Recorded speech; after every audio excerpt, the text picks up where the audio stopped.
আলহামদুলিল্লাহি রাব্বিল আলামিন ওয়া আসসালাতু ওয়াসসালামু আলা আশরাফিল আমবিয়া ওয়াল মুরসালিন নবিয়িনা মুহাম্মাদিন ওয়া আলা আলিহি ওয়া সাহবিহি ওয়া মান তাবি'আহুম বিইহসানিন ইলা ইয়াউমিদ্দিন আম্মা বা'দ ফাআউযু বিল্লাহি মিনাশ শাইতানির রাজীম বিসমিল্লাহির রাহমানির রহিম ওয়াত-তিন ওয়াজ-যায়তুন ওয়া তুর সিনিন ওয়া হাযাল বালাদিল আমিন লাকাদ খালাকনাল ইনসানা ফি আহসানি তাকওয়িম সুম্মা রাদাদনাহু আসফালা সাফিলিন إلا الذين آمنوا وعملوا الصالحات فلهم أجر غير ممنون فما يكذبك بعد بالدين أليس الله بأحكم الحاكمين আল্লাহ রাব্বুল আলামিনের সমস্ত প্রশংসা দরুদ ও সালাম নাযিল হোক আমাদের প্রিয় নবী মুহাম্মদ রাসূলুল্লাহ সাল্লাল্লাহু আলাইহি ওয়াসাল্লামের উপর। আল্লাহুম্মা সাল্লি আলাইহি আল্লাহুম্মা বারিক আলাইহি। আজকে তাফসীর হবে সূরা আত-তিনের।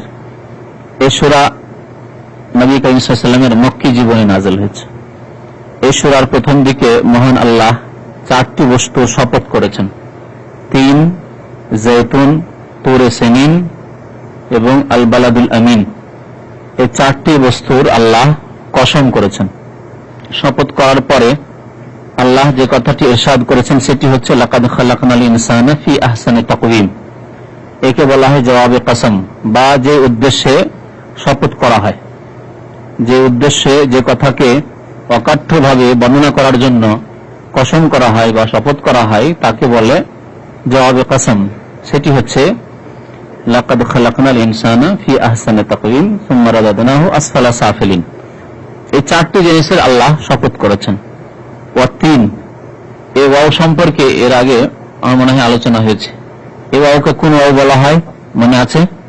কসমের ওয়াও, শপথের ওয়াও। এই ওয়াওয়ের অর্থ কি?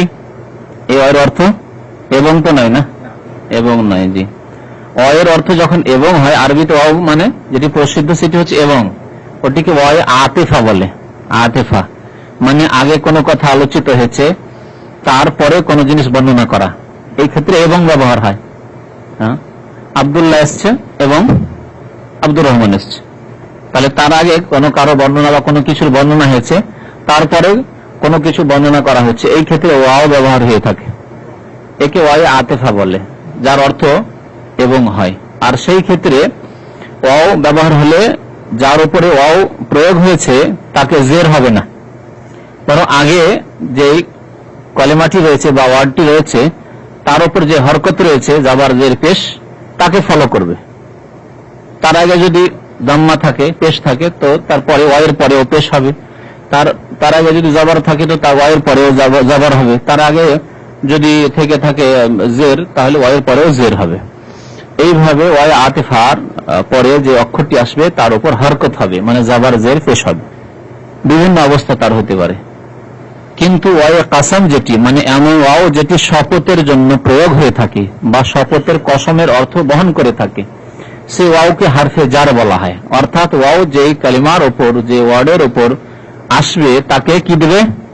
কাসরা দেবে, জের দেবে, জের দেবে। দেখেন ওয়াত-তিনে আসলে আছে কি, আমরা যখন থেমে পড়ছি তখন হয়তো ওয়াত-তিন ওয়াজ-যায়তুন, কিন্তু আসলে আছে ওয়াত-তিনে, ওয়াত-তিনে ওয়াজ-যায়তুনে। ওয়াতুরে, ওয়াতুরে আছে সিনিন, ওয়াহাদাল বালাদিল, বালাদে জের আছে, প্রত্যেকটিতে কাসরা আছে। এই কাসরা কেন হলো, তাহলে এর কারণ বুঝতে পারলেন। কি কারণ? যেগুলি হচ্ছে সব শপথ, আর এর উপরে যে ওয়াওটি এসছে এই ওয়াও কাসাম, আর ওয়াও কাসাম হচ্ছে হরফে জার। 17টি অক্ষর রয়েছে যেগুলি আসলে কি করবে, যার উপরে সে আসবে তাকে জের দেবে বা কাসরা দেবে।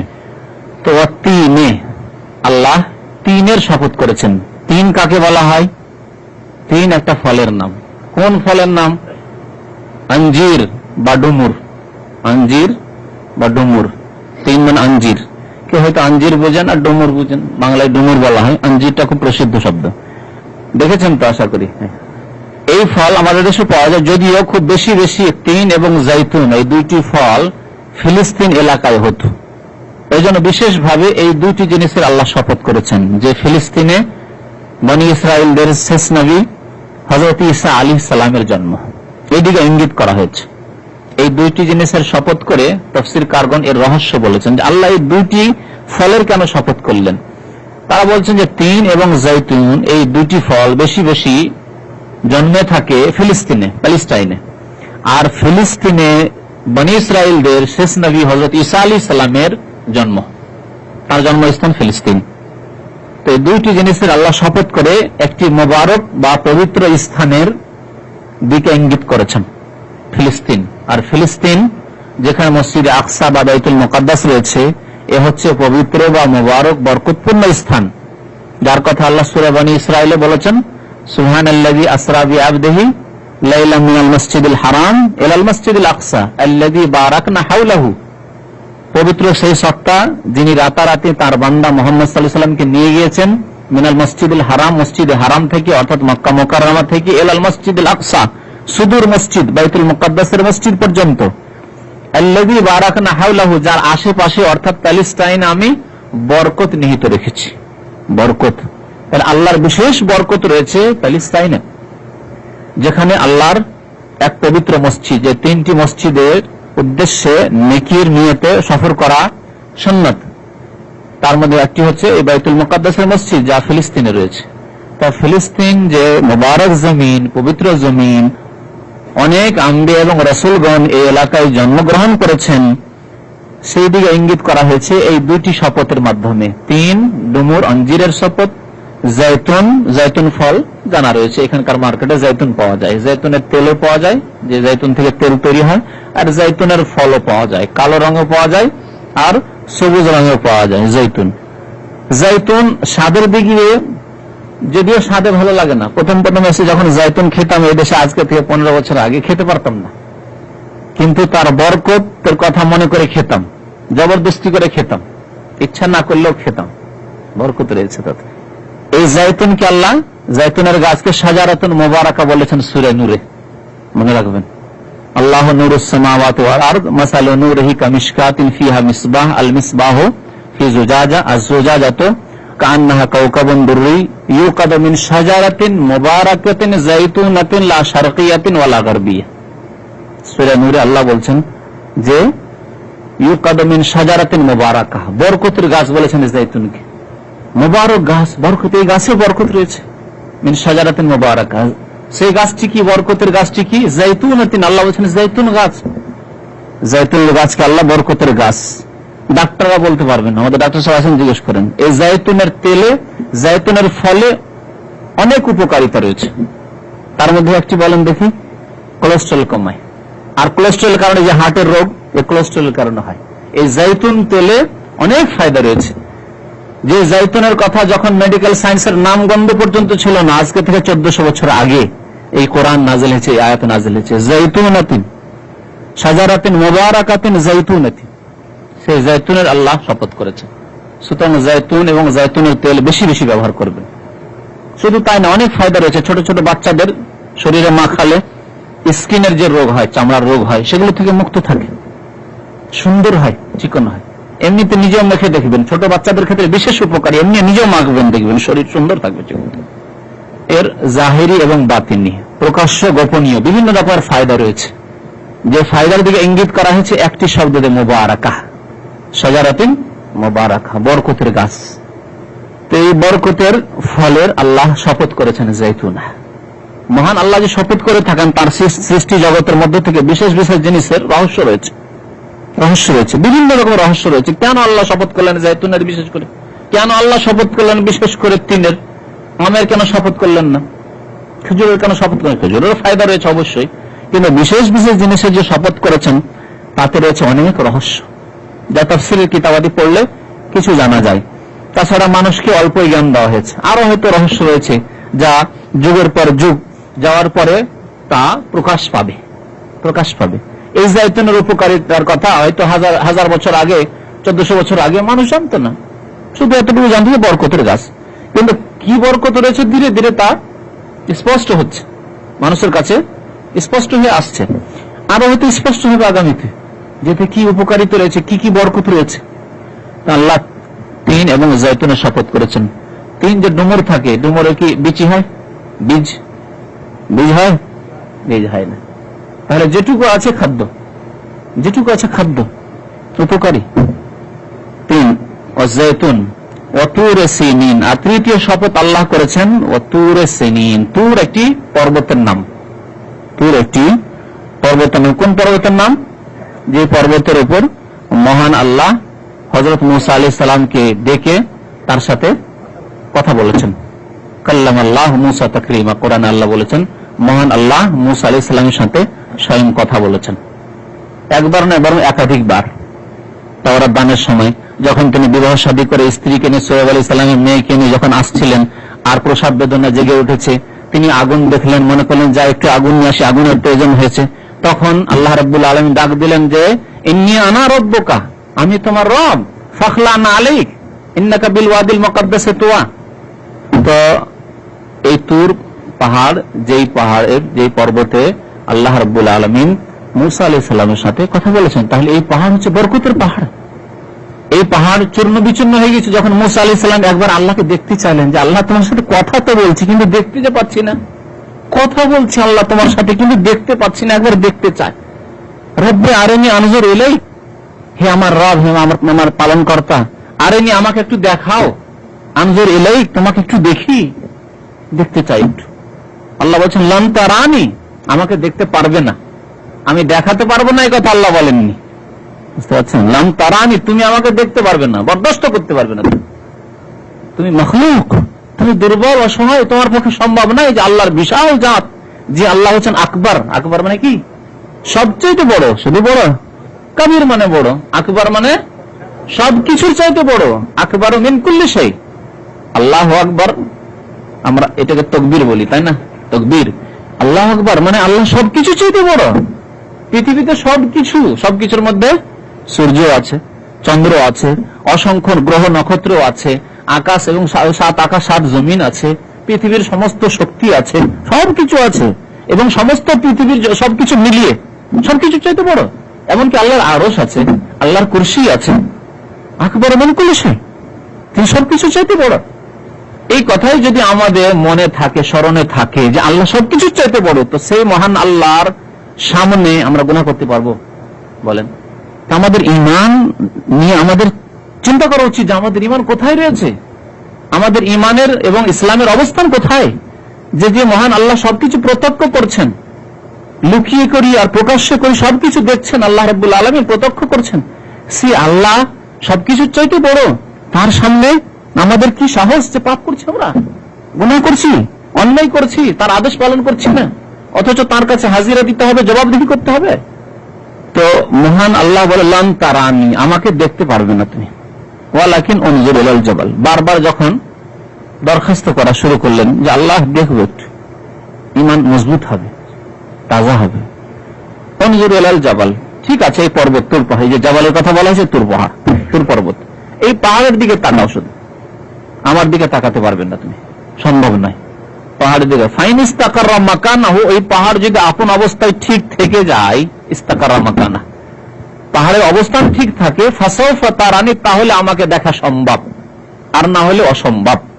ফালাম্মা তাজাল্লা রাব্বুহু লিল জাবাল, অতঃপর যখন আল্লাহ তাজাল্লি দান করলেন, আল্লাহর নূরের আলোর একটু ঝলক পড়লো পাহাড়ের উপর। তাজাল্লা রাব্বুহু লিল জাবালের অর্থ ঝলক, নূরের শুধু ঝলক পড়েছে। কি হলো পাহাড়ের অবস্থা? জাআলাহু দাক্কা, পাহাড় চূর্ণ বিচূর্ণ হয়ে গেল। পাথর, পাহাড়, কত শক্তিশালী পাহাড়, চূর্ণ বিচূর্ণ হয়ে গেল। তখন কোনো মেশিন ছিল না, কোনো মশলা এরকম ছিল না যা দিয়ে পাহাড়কে, কেমিক্যাল দিয়ে পাহাড়কে, পাথরকে গলিয়ে দেবো, এরকম কোনো কিছু ছিল না। কিন্তু আল্লাহর কুদরত, আল্লাহর নূর, জাআলাহু দাক্কা, চূর্ণ বিচূর্ণ হয়ে গেল। আর মূসা আলাইহিস সালামের অবস্থা কি হলো? ওয়াখাররা মূসা সায়কা, মূসা শুধু পাহাড়ের দিকে দেখেছেন, আল্লাহর নূরের দিকে নয়, পাহাড়ের দিকে তাকিয়ে রয়েছেন। ওয়াখাররা মূসা সায়কা, মূসা জ্ঞানহীন হয়ে বেহুশ হয়ে পড়ে গেলেন। সায়কা, বেহুশ, হুঁশ জ্ঞান নেই, অচেতন হয়ে যেমন মানুষ বেহুশ হয়ে পড়ে থাকে। খাররা মূসা সায়কা, ফালাম্মা আফাকা, আল্লাহ জ্ঞান দান করলেন মূসাকে, এফাকা হলো মানে হুঁশ আসলো। তখন তিনি সুবহানাক, আল্লাহ তুমি পাক পবিত্র, তুমি সমস্ত ত্রুটি থেকে মুক্ত, আল্লাহ পাক পবিত্র, তোমার পবিত্রতা ঘোষণা করি। তুবতু ইলাইক, আমি তওবা করছি আল্লাহ, এরকম দরখাস্ত করবো না, আমার পক্ষে সম্ভব না। তুবতু ইলাইক ওয়া আনা আউয়ালুল মুসলিমিন, আর আজকের যুগে আমি সর্বপ্রথম মুসলমান। তো এই তুর পাহাড়ে আল্লাহ রাব্বুল আলামিন মূসা আলাইহিস সালামের সাথে একাধিকবার কথোপকথন করেছেন। তুরে সিনিন, সিনিন কেন বলা হয়েছে? কেউ কেউ বলেছেন সিনিন মানে বরকতের পাহাড়, সিনিন মানে বরকত, কেউ কেউ বলেছেন। আর সিনিন কেউ কেউ বলেছে সিনা থেকে, সিনার কাছে এই পাহাড় অবস্থিত। তুর পাহাড়টি পর্বতের নাম, আর সিনা নামক স্থানে, এই ফিলিস্তিনের মধ্যে সিনা নামক স্থানে এই তুর পাহাড় অবস্থিত, যার ফলে সিনা প্রান্তরের তুর নামক পর্বতের শপথ।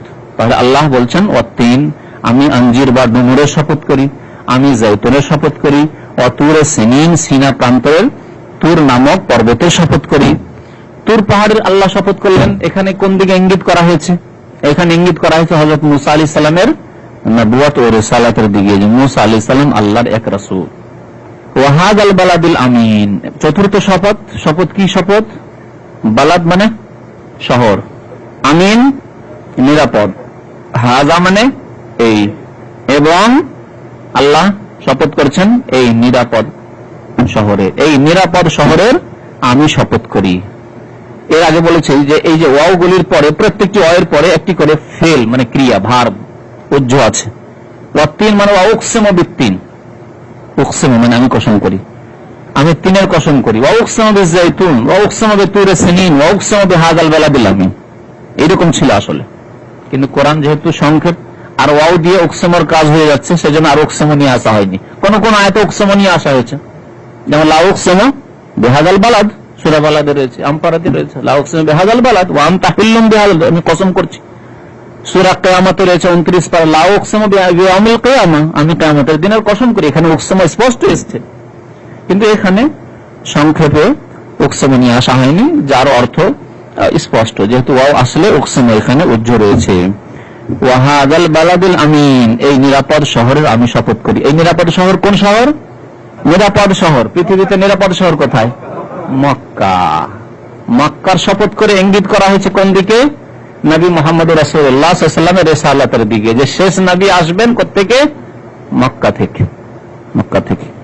আর এই বিষয়বস্তু ওল্ড টেস্টামেন্ট অর্থাৎ তাওরাতে, পুরাতন অনুশাসনে রয়েছে, যে আল্লাহ রাব্বুল আলামিনের এক রিসালাত আসলো তুরে সেনা থেকে, অর্থাৎ মুসা আলাইহিস সালামের। তারপরে ফিলিস্তিনের কথা রয়েছে, ঈসা আলাইহিস সালামের রিসালাত সেখান থেকে আসলো। তারপর ফারান, এই মক্কার নাম হচ্ছে ফারান, ফারান পাহাড়, একটি পাহাড় মক্কায় রয়েছে, পাহাড়ের নাম। সেই ফারান পর্বত থেকে রিসালাত আসলো নবী করিম সাল্লাল্লাহু আলাইহি ওয়াসাল্লামের। এই বিষয়বস্তু রয়েছে তাওরাতে, যা দিয়ে ইহুদি খ্রিস্টানদেরকে সাবধান করা হয়েছে, জ্ঞানদান করা হয়েছে, যে দেখো মুসা আলাইহিস সালাম যেমন রাসূল ছিলেন, ঈসা আলাইহিস সালাম যেমন রাসূল, তেমন মুহাম্মদ রাসূলুল্লাহ সাল্লাল্লাহু আলাইহি ওয়াসাল্লামের শেষ রাসূল। তোমরা পরবর্তীতে যখন মুহাম্মদ সাল্লাল্লাহু আলাইহি ওয়াসাল্লামের আবির্ভাব হবে, তিনি যখন রাসূল হয়ে আসবেন, তখন তোমরা তার প্রতি ঈমান নিয়ে আসবে, কালেমায়ে শাহাদাত আশহাদু আল্লা ইলাহা ইল্লাল্লাহ ওয়া আশহাদু আন্না মুহাম্মাদার রাসূলুল্লাহ পড়ে মুসলমান হয়ে যাবে, না হলে মুক্তি পাবে না। আর এই কথা যারা স্বীকার করেছে, তারা ইহুদি এবং খ্রিস্টান ধর্ম থেকে ইসলাম গ্রহণ করে মুক্তি লাভ করেছে, তাদেরকে আল্লাহ দ্বিগুণ সওয়াব দিবেন। হাদিসে রয়েছে যে আল্লাহ ইহুদি নাসারা ইসলাম আসার পূর্বে ইহুদি খ্রিস্টান ছিল, তারপরে যখন তাদের কাছে ইসলামের দাওয়াত পৌঁছলো, তখন কালেমা পড়ে মুসলমান হয়ে গেল, তাদেরকে আল্লাহ ডবল সওয়াব দেবেন। পক্ষান্তরে যারা শেষ রিসালাতকে অস্বীকার করলো, যে রিসালাত, যে নবী, যে রাসূল সারা বিশ্বের মানবতার জন্য এসেছেন, আমা আরসালনাকা ইল্লা রাহমাতাল লিল আলামিন ইল্লা কাফাতাল লিন-নাস, আল্লাহ কোরআনে সারা বিশ্বের মানবতার জন্য, তাকে যারা অস্বীকার করলো, ইহুদি হয়ে থেকে গেল, খ্রিস্টান হয়ে থেকে গেল, নবী মুহাম্মদ রাসূলুল্লাহ সাল্লাল্লাহু আলাইহি ওয়াসাল্লামের প্রতি ঈমান নিয়ে আসলো না, তারা মুক্তি পাবে না। যতই ইবাদত করুক না কেন, যতই নিষ্ঠা থাক না কেন, যতই খুলুসিয়াত থাক না কেন, যত আন্তরিকতা নিয়ে আল্লাহর ইবাদত করে না, ভ্রান্ত পথে যেহেতু রয়েছে, তাদের কিতাব বিকৃত হয়েছে, তাদের ধর্মকে রহিত করে দেওয়া হয়েছে, তাদের কিতাব তাওরাত ইনজিলকে রহিত করে ক্যান্সেল ঘোষণা করা হয়েছে, সুতরাং তারা মুক্তি পাবে না, নাজাত পাবে না, তারা জাহান্নামী হবে যদি ইহুদি এবং খ্রিস্টান অবস্থায় মারা যায়।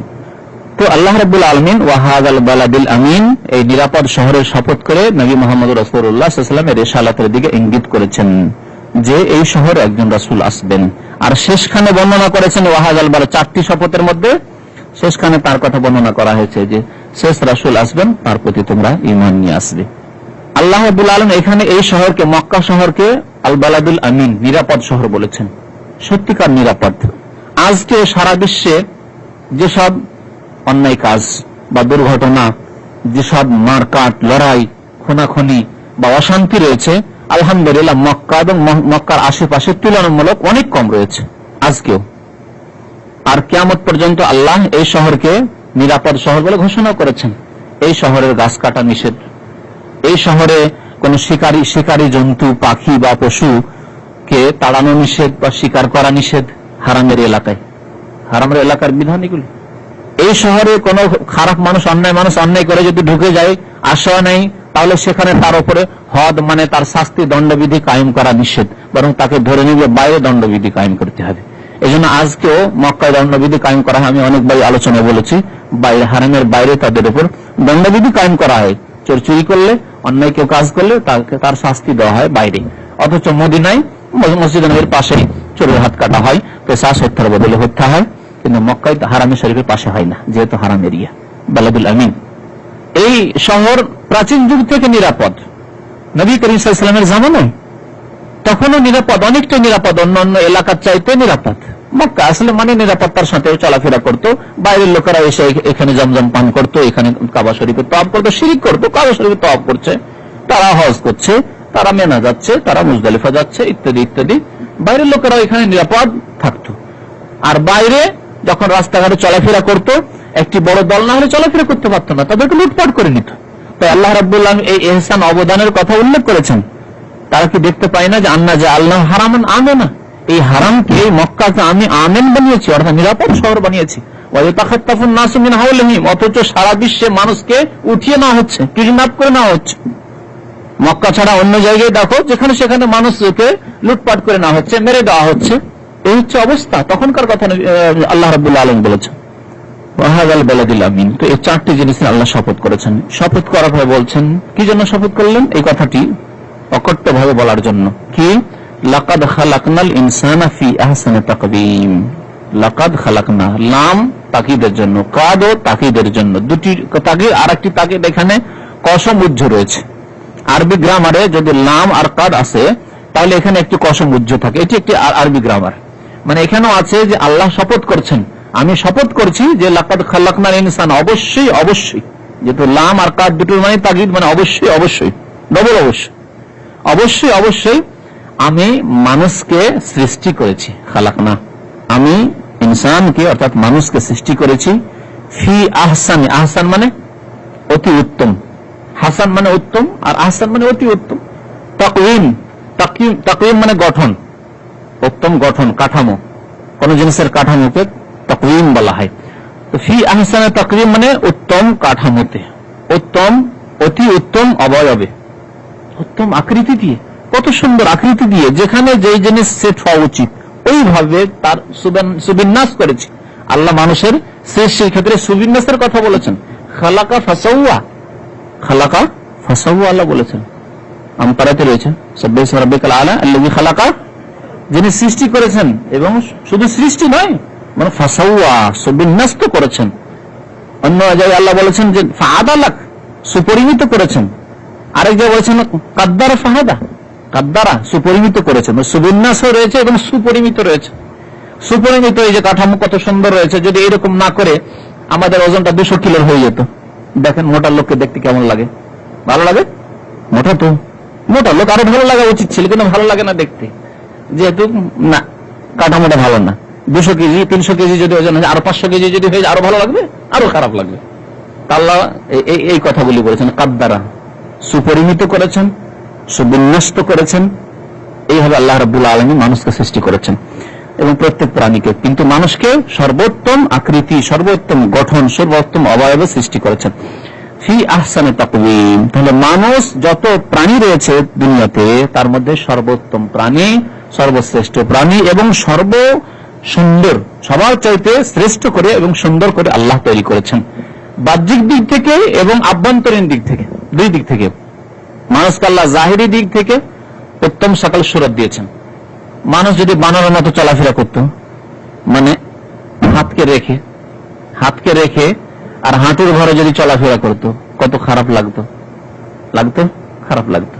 মানুষ উঁচু হয়ে চলাফেরা করে, সোজা হয়ে চলাফেরা করে, হাত উপরে রয়েছে, পা দিয়ে, দুই পা দিয়ে চলাফেরা করছে, কত সুন্দর লাগছে। বানরের মতো যদি হাঁটুতে ভর দিয়ে যদি চলাফেরা করতে হতো, পায়ে এবং হাতে ভর দিয়ে, 4 পায়ে যেমন চলাফেরা করে, খারাপ লাগতো। মানুষ মাথা উঁচু করে চলাফেরা করে, সুন্দর হয়ে, কত সুন্দর লাগছে। কিন্তু ওইভাবে চলাফেরা করলে গরু ছাগলের মতো মাথা নিচু করে চলাফেরা করতো, মাথা নিচু হয়ে, কত খারাপ লাগতো। আল্লাহ এরকম করে সৃষ্টি করেননি। তাহলে জাহিরি মানে বাহ্যিক দিক থেকে আল্লাহ মানুষকে সর্বশ্রেষ্ঠ করে ফি আহসানি তাকওয়িম সৃষ্টি করেছেন। আর বাতিনি দিক থেকে মানে আভ্যন্তরীণ দিক থেকে মানুষকে বিবেক বুদ্ধি দিয়েছেন, মানুষকে ফিতরাতের উপর সৃষ্টি করেছেন। বিবেক বুদ্ধি দিয়েছেন যে অন্য প্রাণীকে ওইভাবে দেওয়া হয়নি। হিতাহিতি জ্ঞান, ন্যায় অন্যায়ের তফাৎ, মা বাবাকে চেনবে, ছেলে মেয়েদেরকে চেনবে, আত্মীয় স্বজনকে চেনবে, মানুষ মানুষকে চেনবে, মানুষের দরদ ব্যথা বুঝবে, হিংস্র প্রাণীর মতো করে সৃষ্টি করেনি। তো আল্লাহ রাব্বুল আলামিন এইভাবে আভ্যন্তরীণ ভালো গুণ দিয়ে সৃষ্টি করেছেন। তারপরে ফিতরাতের উপর সৃষ্টি করেছেন, অর্থাৎ দ্বীন ইসলামের উপর। প্রথম যখন পৃথিবীতে মানুষ আসে তখন তার অন্তর পরিষ্কার থাকে, ঈমানের জন্য প্রস্তুত থাকে আল্লাহর প্রতি। এই জন্য নবী কারীম বলেছেন কুল্লু মাউলুদিন ইউলাদু আলাল ফিতরা, প্রত্যেক সন্তানের জন্ম হয় কিসের উপর?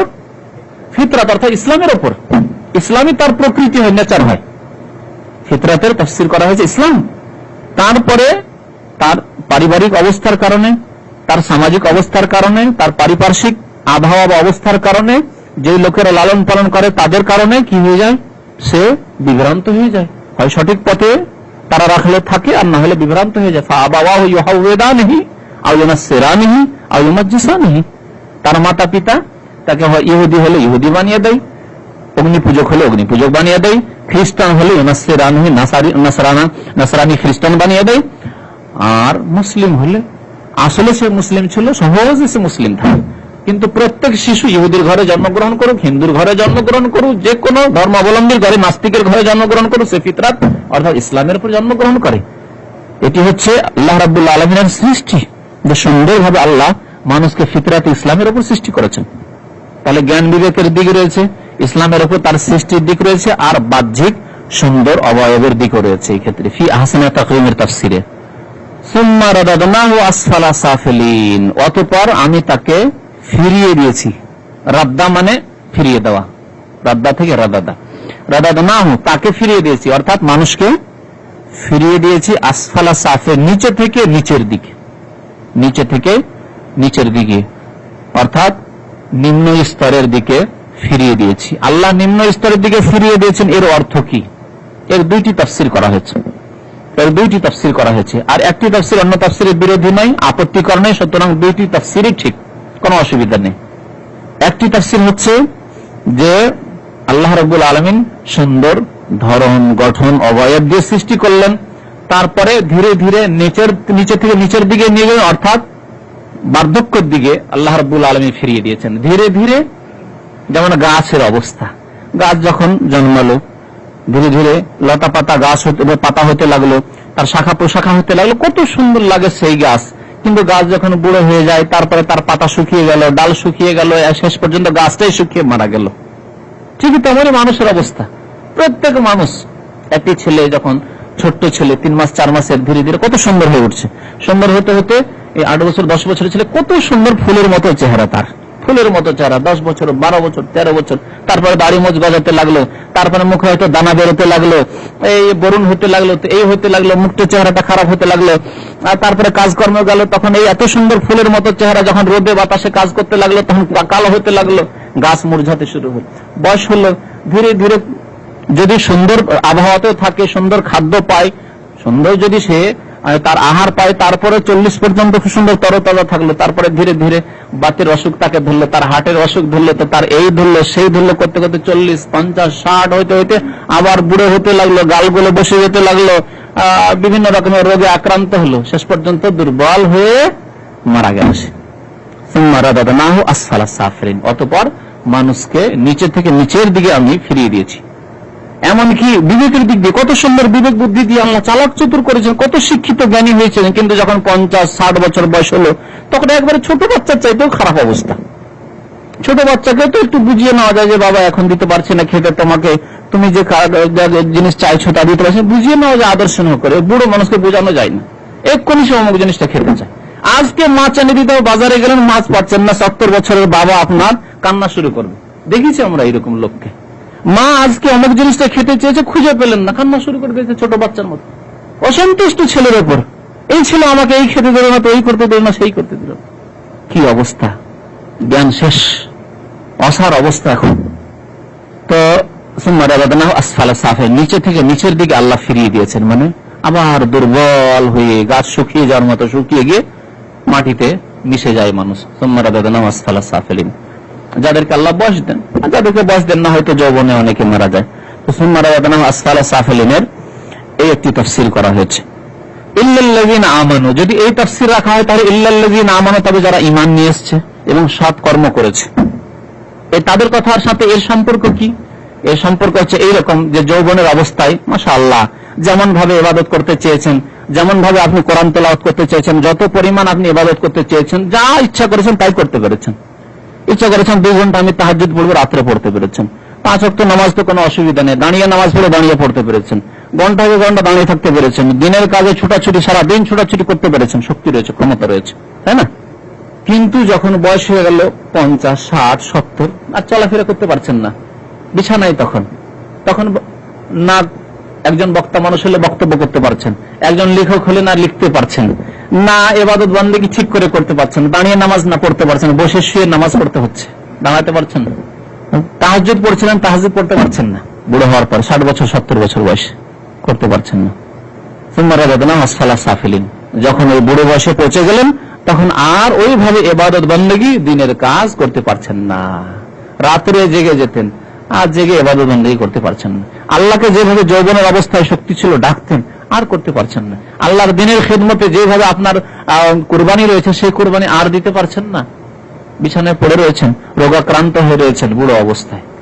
এই জন্য যৌবনকে কাজে লাগাতে হবে, যারা এই যৌবনকে আল্লাহর ইবাদতে কাজে লাগিয়েছে, এই যৌবন কালে ফরজ ওয়াজিব আদায় করেছে, এই যৌবন কালে তাহাজ্জুদ পড়েছে, তাদের কথা আল্লাহ বলছেন ইল্লাল্লাযীনা আমানু ওয়া আমিলুস সালিহাতি ফালাহুম আজরুন গায়রু মামনুন, তাদেরকে প্রতিদান দেওয়া হবে যে প্রতিদান বন্ধ হবে না। গায়রু মামনুন মানে যে প্রতিদান স্টপ হবে না, দিতেই থাকবেন, আল্লাহ দিতেই থাকবেন। কি অর্থ?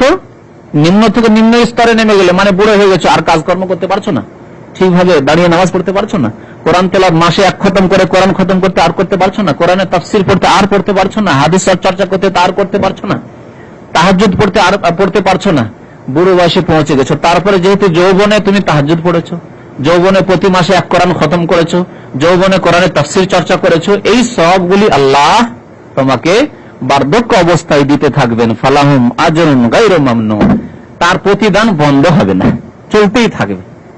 এই যৌবনকালে এখন যদি তাহাজ্জুদ পড়ে যান, এখন যদি তাফসীর পড়ে যান, এখন যদি নবী সাল্লাল্লাহু আলাইহি ওয়াসাল্লামের হাদিস চর্চা করে যান, এখন যদি দিনের কাজ করে গিয়ে থাকেন, তো এই সওয়াব বার্ধক্যতেও পেতে থাকবেন, সওয়াব চালু থাকবে, পেতেই থাকবেন। ফালাহুম আজরুন গায়রু মামনুন এর প্রমাণ।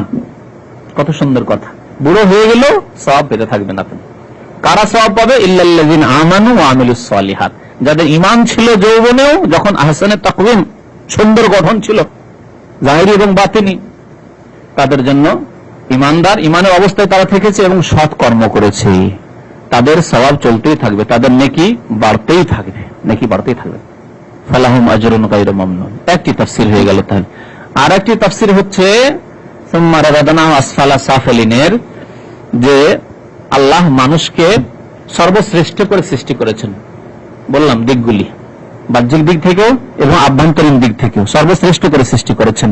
সুম্মা রাদাদনাহু আসফালা সাফিলিন, তারপরে আল্লাহ যে উদ্দেশ্যে সৃষ্টি করেছেন সেই উদ্দেশ্য যদি বাস্তবায়ন না করে, কি উদ্দেশ্যে আল্লাহ সৃষ্টি করেছেন? তার ইবাদতের জন্য, মানে তার বিধি নিষেধ পালন। ইবাদতের ব্যাপক অর্থ হচ্ছে যা আল্লাহর পক্ষ থেকে করণীয় আদেশ হয়েছে তা করা, এবং যা নিষেধ হয়েছে তা থেকে বেঁচে থাকা, এর নাম। এবার এই উদ্দেশ্যে আল্লাহ সৃষ্টি করেছেন, এই উদ্দেশ্যের বাস্তবায়ন যারা করলো তারা তো উত্তম অবস্থাতেই থাকলো। ফি আহসানে তাকওয়িম আল্লাহ সৃষ্টি করেছেন এবং আল্লাহ তাদের জন্য উত্তম স্থান তৈরি করে রেখেছেন। কিন্তু যদি তারা আল্লাহর এই উদ্দেশ্য বাস্তবায়ন না করে, আল্লাহর বিধি নিষেধ পালন না করে, তাহলে সুম্মা রাদাদনাহু আসফালা সাফিলিন, তাদেরকে নিচে থেকে নিচে আমি ফিরিয়ে দেব, মানে জাহান্নামে পৌঁছে দেব, তাদেরকে জাহান্নামে পৌঁছে, তাদের শেষ পরিণতি হয়ে যাবে জাহান্নাম। সুম্মা রাদাদনাহু আসফালা সাফিলিন, যারা ঈমান নিয়ে আসলো না, যারা সৎকর্ম করলো না। শুধু ঈমান তাহলে যথেষ্ট নয়, আল্লাহ কোন জায়গায় শুধু ঈমানের কথা এই জন্য বলেন। দেখেন ইল্লাল্লাযীনা আমানু ওয়া আমিলুস সালিহাত, জাতিগত মুসলমান আর বলে যে আমি আল্লাহ বিশ্বাস করি, পরকালে বিশ্বাস করি, রাসূল বিশ্বাস করি, কোরআনে বিশ্বাস করি, যথেষ্ট নয়। এর নাম হচ্ছে ঈমান। 6টি জিনিসের প্রতি বিশ্বাস হচ্ছে ঈমান, আর এই 6টিও যদি না থাকে সে মুমিনও নয়। তাহলে আর সৎ আমল না থাকলে ঈমান টিকে থাকে না। এই জন্য আল্লাহ ইমানের পরে বলছেন ওয়া আমিলুস সালিহাত, সৎকর্ম করলো। সৎকর্ম আল্লাহর হকের ক্ষেত্রে, বান্দার হকের ক্ষেত্রে 5 ওয়াক্ত নামাজ পড়লো, আল্লাহ পয়সা দিলে জাকাত দিল, হজ করলো, রোজা রাখলো, আরো যেগুলো সৎকর্ম রয়েছে সেগুলি করলো। বান্দার মানুষের হকের ক্ষেত্রে বাবা মায়ের হক রয়েছে, স্ত্রীর হক রয়েছে, ছেলে মেয়েদের হক রয়েছে, পাড়া প্রতিবেশীর হক রয়েছে, ইত্যাদি ইত্যাদি, যাদের যে রকমের হক রয়েছে, মুসলিম ভাইদের হক রয়েছে, সবার হক আদায় করলো। এগুলো হচ্ছে আমালুস সালিহাত। তো ইমানের পরে যারা সৎকর্মশীল তাদের জন্য আল্লাহ বলছেন যে তাদেরকে আল্লাহ নিম্ন স্থানে পৌঁছাবেন না। আর যারা ইমান এবং আমল থেকে খালি, যাদের মধ্যে ইমান এবং সৎ আমল নেই, তাদেরকে আল্লাহ নিম্ন থেকে নিম্ন স্তরে পৌঁছে দেবেন, অর্থাৎ জাহান্নামে পৌঁছে দেবেন। সুম্মা রাদাদনাহু আসফালা সাফিলিন, যাদের কথা আল্লাহ বলেছেন দুনিয়াতে তাদের অবস্থা হচ্ছে পশুর মতো, যাদের ইমান নেই এবং সৎ কর্ম নেই, তাদেরকে আল্লাহ কি বলেছেন? উলাইকা কাল আনআম, তারা চতুষ্পদ জন্তুর মতো, তারা চতুষ্পদ জন্তুর মতো। তাহলে মানুষকে আল্লাহ এত শ্রেষ্ঠ করে সৃষ্টি করার পরেও যদি তারা আল্লাহর এই ইবাদতের উদ্দেশ্য পালন না করে, তাহলে কাল আনআম, চতুষ্পদ জন্তুর মতো। শুধু তাই নয়, বালহুম আদাল, বরং চতুষ্পদ জন্তুর চাইতেও নিকৃষ্টতম তারা। যেহেতু চতুষ্পদ জন্তু আল্লাহ বিবেক দেয়নি, চতুষ্পদ জন্তুকে আল্লাহ এই শরীয়তের দায়িত্ব দেয়নি যে তোমাদেরকে নামাজ রোজা করতে হবে। গরু ছাগল কি আল্লাহ এই দায়িত্ব দিয়েছেন? কিন্তু মানুষ এবং জিনকে আল্লাহ দায়িত্ব দিয়েছেন যে তোমাদেরকে আদেশ নিষেধ পালন করতে হবে, কোরআনের বিধান সার্বিক জীবনে পালন করতে হবে। সুতরাং তারপরেও যদি আল্লাহ বিবেক দিয়েছেন, আবার আদেশ দান করেছেন, তাদের হিদায়তের জন্য আল্লাহ রাসূল পাঠিয়েছেন, তাদের হিদায়তের জন্য কোরআন নাযিল করেছেন, তারপরেও যদি তার বাস্তবায়ন না করে, সুম্মা রাদাদনাহু আসফালা সাফিলিন, এরা চতুষ্পদ জন্তু চাইতে নিকৃষ্ট, নিম্ন থেকে নিম্ন স্তরে আল্লাহ নামিয়ে দিয়েছেন পৃথিবীতে লাঞ্ছিত তারা। আজকে উম্মতে মুসলিমার অধিকাংশ মানুষের অবস্থা এইরকম, যার কারণে আজকে মুসলিম জাতি লাঞ্ছিত, মুসলিম জাতি দুনিয়াতে লাঞ্ছিত। আসফালা সাফিলিন, পরকালে জাহান্নামের কথা মনে রাখেন, আর দুনিয়াতে লাঞ্ছনা। লাঞ্ছনা আসফাল মানে কি? নিম্নে, নিচে। আল্লাহ মুমিনদের কথা আল্লাহ বলেছেন যে তারা আসফাল না, আলা থাকবে। ওয়া আনতুমুল আ'লাউনা, শর্ত কি? ইন কুনতুম মুমিনিন, আয়াত ভুলবেন না। আল্লাহ কি বলছেন? ওয়া আনতুমুল আ'লাউন, তোমরা কি থাকবে? আলা থাকবে। আলার বিপরীত হচ্ছে আসফাল, আলার বিপরীত আসফাল। ওয়া আনতুমুল আ'লাউন, তোমরা উঁচু থাকবে, তোমরা শির উঁচু করে থাকবে, তোমরা সম্মানিত জাতি থাকবে। শর্ত হচ্ছে যদি তোমরা মুমিন হও, আর মুমিন হলে সৎকর্মশীল মুমিন হইতে হবে। ইল্লাল্লাযীনা আমানু ওয়া আমিলুস সালিহাত, তাহলে আল্লাহ দুনিয়াতে সম্মানিত করবেন। আর পক্ষান্তরে যদি তোমরা মুমিন না হও, তোমাদের ঈমান এবং সৎ আমল না থাকে, তাহলে রাদাদনাহু আসফালা সাফিলিন, নিম্ন থেকে নিম্ন স্তরে আমি তোমাদেরকে পৌঁছে দেব। তো যারা, তারপর আল্লাহ বলছেন ইল্লাল্লাযীনা আমানু, তবে হ্যাঁ যারা ঈমান নিয়ে আসলো, ওয়া আমিলুস সালিহাত, এবং সৎকর্ম করলো, ফালাহুম আজরুন গায়রু মামনুন, তাদের জন্য রয়েছে আজর। আজর মানে পুরস্কার, পারিশ্রমিক বা পারিতোষিক, সওয়াব, আজর। গায়রু মামনুন, গায়র মানে না, গায়র মানে না, মামনুন মানে কোন জিনিস বন্ধ হয়ে যাওয়া, যা বন্ধ হওয়ার নয়। আপনি বুঝতে পারছেন? মানে চলতেই থাকবে। তাদের জন্য এমন পারিতোষিক রয়েছে বা প্রতিদান রয়েছে যা বন্ধ হওয়ার নয়, যা বন্ধ হবে না, চলতেই থাকবে তাদের সওয়াব। অশেষ সওয়াব রয়েছে, এক কথায় ব্যাপক মানে বা ভাব অর্থে অশেষ সওয়াব রয়েছে তাদের জন্য, শেষ হওয়ার নয়, যে মরে গেল শেষ হয়ে গেল তার সওয়াব না, বুড়ো হয়ে গেছে কাজকর্ম ঠিকভাবে করতে পারে না তাই তার সওয়াব শেষ হয়ে গেল না। ফালাহুম আজরুন গায়রু মামনুন। চিন্তা করেন, আপনি নিজে ভালো, নিজে ভালো, আপনার ঈমান ঠিক রয়েছে, আপনার আমল ঠিক রয়েছে, তারপরে অন্যদেরকে ভালো করার জন্য দাওয়াতি কাজ করলেন। আপনার দ্বারা যদি একজন লোক হিদায়াত হয়, একজন লোককে আপনি নামাজি বানাতে পারলেন, একজন বেনামাজিকে নামাজি বানিয়ে দিতে পারলেন, সে আপনার ছেলে মেয়েরাই হোক, যেটা আপনার ফরজ দায়িত্ব, আপনার স্ত্রী হোক, স্ত্রী এমন পরিবারের ছেলে যে বেনামাজি ঘরের মহিলা ছিল, বিয়ে হয়ে এসে মাশাআল্লাহ আপনার অধীনে এসে নামাজ পড়তে শিখলো, আপনার ছেলে মেয়েরা আপনার মাধ্যমে নামাজ শিখলো, না হলে হয়তো আপনার বংশে নামাজ শিখতে পারতো না, ওইরকম সাধারণ ভাবে থেকে গেলে, কিন্তু মাশাআল্লাহ আপনার মেহনতের ফলে আপনার ছেলেরা নামাজি হয়েছে, আপনার মাধ্যমে হিদায়াত পেল, এরা আপনার মাধ্যমে হিদায়াত পেল। কিয়ামত পর্যন্ত কত জেনারেশন আসবে চিন্তা করুন দেখি। আপনি এইটুকু কাজ করে গেলেন, বেশি কিচ্ছু যদি না করেন, আপনার স্ত্রীকে, আপনার ছেলে মেয়েদেরকে নামাজি বানিয়ে গেলেন, ধার্মিক বানিয়ে গেলেন, আপনার ছেলেরা তাদের ছেলেদেরকে, ছেলে মেয়েদেরকে দিনদার ধার্মিক নামাজি বানিয়ে গেল, তাহলে আপনার ছেলেরা তাদের ছেলেদেরকে যে নামাজি বানালো কার মাধ্যমে? তারা নামাজি হয়েছে বলেই তো। তারা যদি আপনার মাধ্যমে নামাজি না হতো, ধার্মিক না হতো, তাহলে কি নামাজি হতো? তাদের ছেলেরা হতো না। তারাও গোমরা, তাদের ছেলে মেয়েরা গোমরা হয়ে থেকে যেত। আপনি এমন এক পরিবারের অন্তর্ভুক্ত ছিলেন যারা শিরক বিদআত করতো, কবর মাজার পূজা করতো, যারা মিলাদ করতো। আল্লাহ আপনাকে হিদায়াত করেছেন, আপনি হিদায়াত হলেন, আপনার স্ত্রীর শিরক বিদআত ছাড়ালেন, আপনার ছেলে মেয়েদের শিরক বিদআত ছুটে গেল। আপনি বেশি কিচ্ছু যদি না করতে পারেন, দূরের কথা চিন্তা করেন না, আপনার গ্রামের আর বেশি কিছু লোককে তৈরি করতে পারেন তো মাশাআল্লাহ। আপনার দ্বারা যদি কিছু সারা পৃথিবীর মুসলিম ভাইদের মধ্যে কিছু লোক তৈরি হয়, তাহলে তাদের জেনারেশন থেকে আপনি একটু চিন্তা করুন যে কিয়ামত পর্যন্ত কত লোক সংখ্যা বাড়তে পারে। শুধু আপনার ছেলে মেয়েদের মধ্য থেকে আপনি চিন্তা করুন 200-500 বছরের মধ্যে কত লক্ষ লক্ষ মানুষ জন্ম নিতে পারে, যারা আপনার হেদায়েতের মাধ্যমে সঠিক পথ পেল, জান্নাতের পথ পেল। আল্লাহকে আপনার সওয়াব বন্ধ করে দিবেন যে আপনি আপনার ছেলেরাকে শুধু মানুষ করেছেন, তাই আপনার ছেলেদের সওয়াবটি পেলেন, আর আপনার ছেলেদের ছেলেরা যারা হেদায়েতের পথে থাকলো তাদের সওয়াব পাবেন না? পাবেন, পেতেই থাকবেন। যেহেতু আপনি যদি আপনার ছেলেগুলিকে মানুষ না করতেন, তাহলে তারাও মানুষ করতে পারতো না ছেলেদেরকে ওইভাবে মুসলমান করে।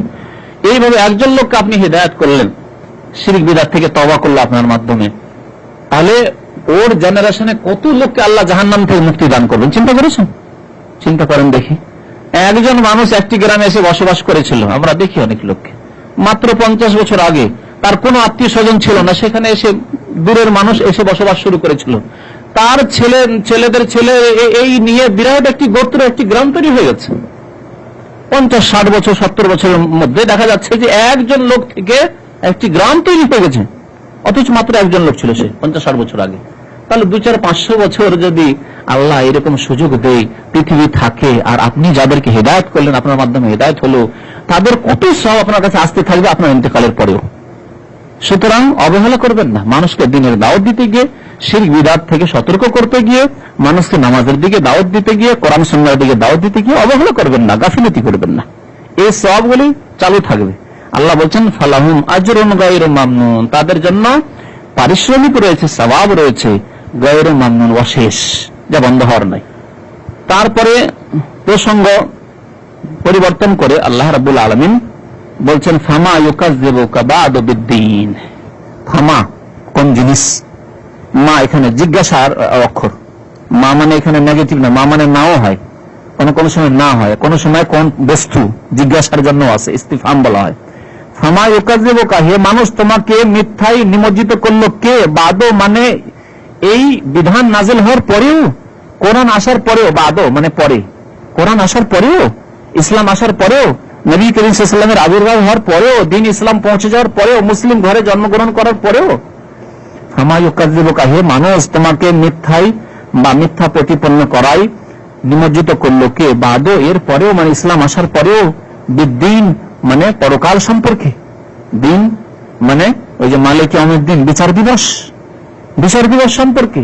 বিচার দিবসকে যে মিথ্যা মনে করো, মানে দিন সম্পর্কে, দিন মানে এটা দিন ইসলাম নয়, এখানে দিন মানে সূরা ফাতিহা যে দিন ব্যবহার হয়েছে, মালিক ইয়াউমিদ দিন মানে বিচার দিবসের মালিক। দিনের কোরআনে দুই অর্থে ব্যবহার হয়েছে, দিন মানে ধর্ম, ইন্নাদ দীনা ইনদাল্লাহিল ইসলাম, যেমন ওখানে দিন মানে ধর্ম, বিধান, আল্লাহর বিধান, আর দিন মানে যেমন সূরা ফাতিহা মালিক ইয়াউমিদ দিন, দিন মানে এখানে বিচার, জাযা। তো বিচার দিবস, ইয়াউমিদ দিন মানে বিচার দিবস। তো তোমাকে কে মিথ্যায় নিমজ্জিত করলো? বাদ এর পরেও, বিদ্দিন পরকাল সম্পর্কে, বা বিচার দিবস সম্পর্কে, বা বিচার সম্পর্কে। যে বিচার মানে পরকালকে বিশ্বাস করো না, মানুষ পরকালকে বিশ্বাস না করলে ভালো কাজ করবে না। তো আজকাল যেসব মানুষেরা ভালো কাজ করে না, ইমানের দিকে অগ্রগতি নেই, নামাজ পড়ে না, তাদের পিছনে একটি কারণ যে পরকাল সম্পর্কে উদাসীন, খেয়াল নেই, বেখেয়াল হয়ে রয়েছে। আল্লাহ যে হিসাব নেবেন, জবাবদিহি করতে হবে, জান্নাত জাহান্নাম রয়েছে, জান্নাত পেতেই হবে, হাসিল করতে হবে, এই নিয়ে চিন্তা নেই, মাথা ব্যথা নেই। মাথা ব্যথা থাকলে অবশ্যই কাজ করতো, চিন্তা থাকলে অবশ্যই কাজ করতো। যেমন আপনার যদি জানা থাকে যে 2 বছর কোম্পানিতে কন্ট্রাক্ট, যা করবে করে নাও, 1-1.5 লাখ টাকা খরচ করে এসছে, তোমাকে 2 বছরে উঠাতে হবে, তারপরে ফিনিশ, রিলিজ ফিলিজ নেই, প্রশ্নে উঠে না, যেতেই হবে। তাহলে অবহেলা করবেন না 1.5 লাখ টাকা প্রথম উঠাবার জন্য আপ্রাণ চেষ্টা করবেন? আপনি চিন্তা করুন, আপনি বিশ্বাস আছে আপনার ভালো হবে যে 2 বছর পরে উপায় নেই, থাকা যাবে না, যেতেই হবে, এই কোম্পানি রিলিজের প্রশ্নে উঠে না এই কোম্পানিতে। তাহলে আপনি জানে প্রাণে যেইভাবে হোক চেষ্টা করবেন আপনি যে কোন রকম করে আমার খরচ খরচাটা উঠা যাক আর কিছু করা যাক দেশে গিয়ে, যাতে করে খেতে পারি। তাহলে চিন্তা করেন, পরকালে যেতে হবে, হিসাব দিতে হবে, জান্নাত অথবা জাহান্নাম ছাড়া তৃতীয় কোন স্থান নেই, তাহলে আমাকে জান্নাত হাসিল করতেই হবে, আমি একজন মুসলিম, তারপরে নামাজ ছেড়ে মুসলমান জাতিগত, কেমন কথা?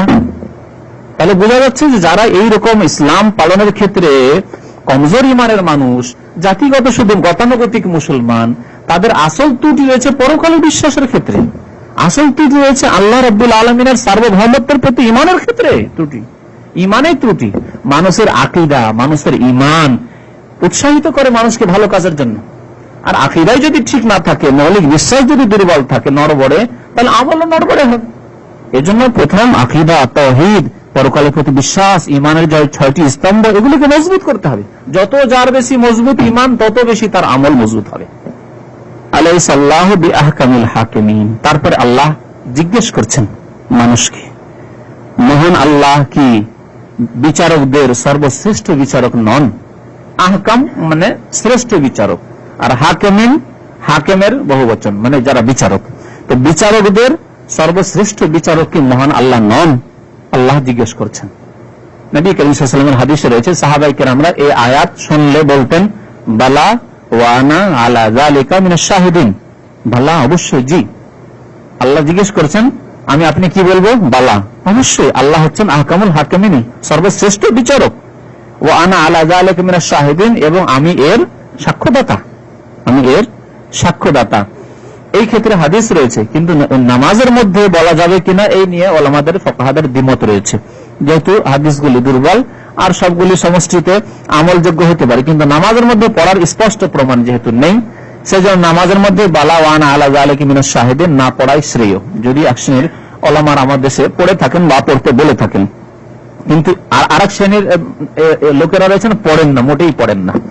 তো এই দুই তরিকা বাদ দিয়ে নামাজের বাইরে যখন আপনি নিজে পড়বেন অথবা শুনবেন, এই আয়াত পড়ছেন অথবা শুনছেন আলাইসাল্লাহু বিআহকামিল হাকিমিন, তখন বলবেন বালা ওয়া আনা আলা যালিকা মিনাশ শাহিদিন, যেমন সাহাবায়ে কেরামরা বলতেন।